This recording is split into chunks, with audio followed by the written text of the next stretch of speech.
Kain,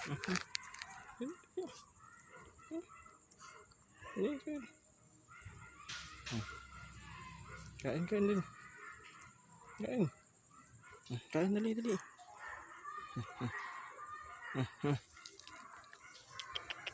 Kain, dali, dali, dali.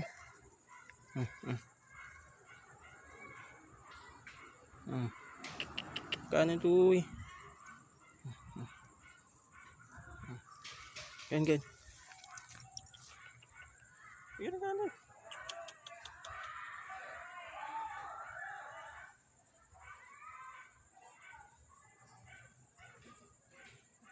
Kain din. Gatim ito. Pinakain natin na lumpo dahil sa sa gutom.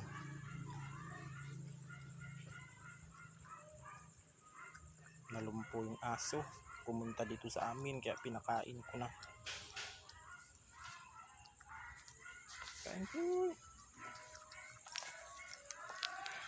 Kain, gabi. Parang baskog. Kain. Bakit kinain ba yun? Kubayan ikaw to sinyo. Sige, gabi kain.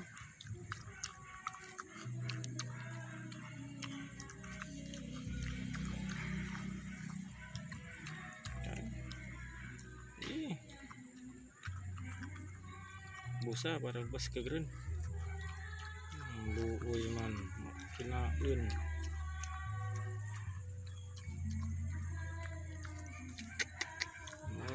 Nagayan kita redya kag mag-ano at mabulig to sanda bay. Sige, tupi. Tupi kan.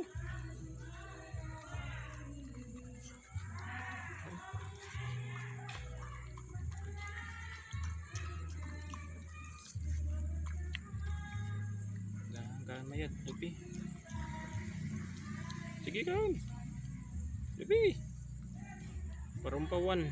Sige. Ini pirin. Ang pesan ka ng dahi.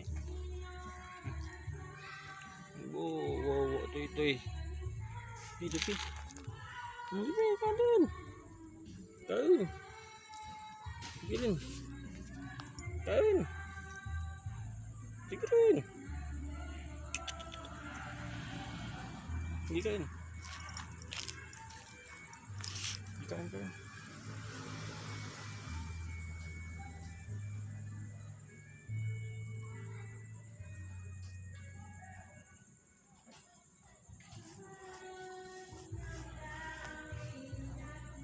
Kawawa yung aso. Nalumpo dahil sa gutom.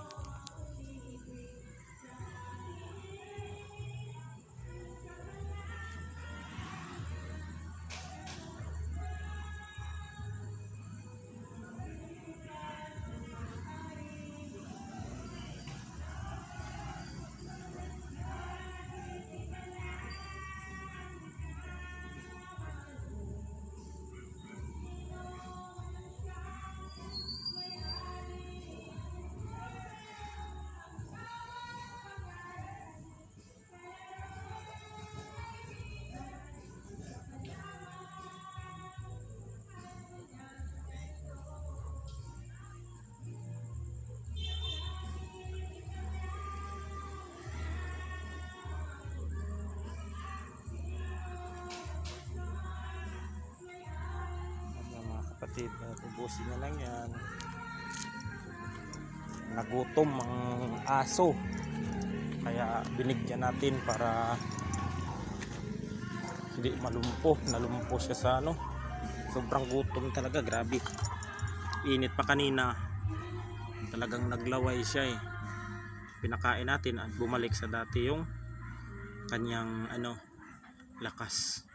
At iniipan ko ng orasyon na pampabalik ng kanyang lakas sa kanyang katawan na nanghihina. Ayun, nakakain at nakatayo na ngayon ang alagang aso na pumunta dito sa bahay at humingi ng tulong yung aso na yan. At nakita ko na lang dyan habang nag-email ako ay nakahandusay dyan na nakatirik yung mata.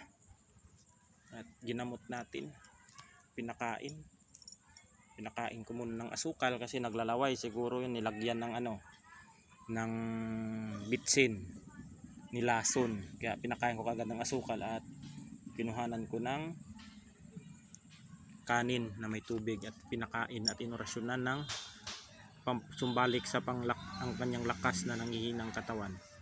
Yun lang mga kapatid, hanggang dito lang at God bless us all.